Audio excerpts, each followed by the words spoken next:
Hello friends, welcome to Hyma's cook book. ఇవాల్టి మన special నోరూరించే తిలపియా fish fry అండి. చాలా చాలా రుచిగా ఉంటుంది.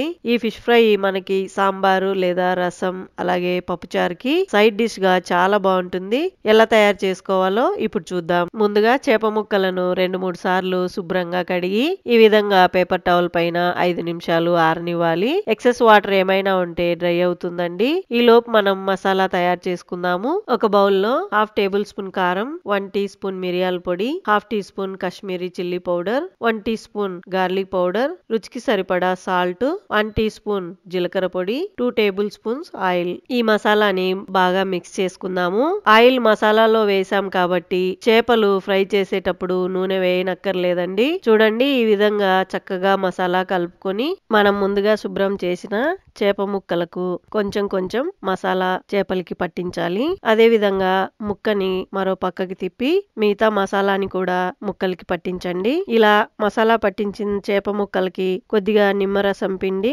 రెండు వైపులా ముక్కలకి పట్టించాలి. నిమ్మరసం వేయడం వల్ల చేప ముక్క విరిగిపోకుండా చక్కగా ఫ్రై అవుతుందండి. మసాలా పట్టించిన తర్వాత 1 గంట పాటు ఫ్రిడ్జ్ లో పెట్టండి.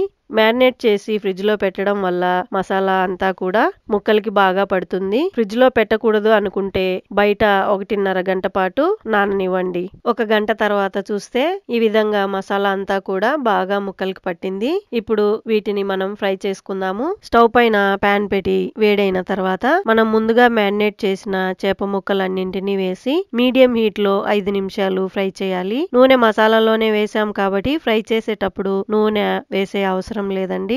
5 నిమిషాల తర్వాత రెండు వైపులా టర్న్ చేసుకుంటూ ఫ్రై చేసుకోవాలండి. ఫ్లేమ్ మీడియం టు లోకి అడ్జస్ట్ చేసుకుంటూ రెండు వైపులా మంచి కలర్ వచ్చేంత వరకు ఫ్రై చేసుకోవాలి. చూడండి, మంచి కలర్ వచ్చింది. అలాగే అడుగు కూడా అంటలేదు. మనకి చేప ఫ్రై అయిందా లేదా అని తెలియాలంటే ఫ్రై అయిన తర్వాత చేప ముక్క ఈ విధంగా ముక్కకి ఘాట్లు పడుతున్నప్పుడు మంచిగా ఫ్రై అయినట్లు తెలుస్తుంది. చూశారు కదా ఎంత సింపుల్ గా తిలపియా ఫిష్ ఫ్రై చేసుకోవచ్చునో. తప్పకుండా మీరు కూడా ఈ విధంగా ట్రై చేసి మీకు ఎలా కుదిరిందో మీ కామెంట్స్ ద్వారా తెలపండి. ఈ వీడియో మీకు నచ్చినట్లయితే లైక్ చేయండి, మీ ఫ్రెండ్స్ కి షేర్ చేయండి, అలాగే సబ్స్క్రైబ్ చేయండి. Thank you for watching.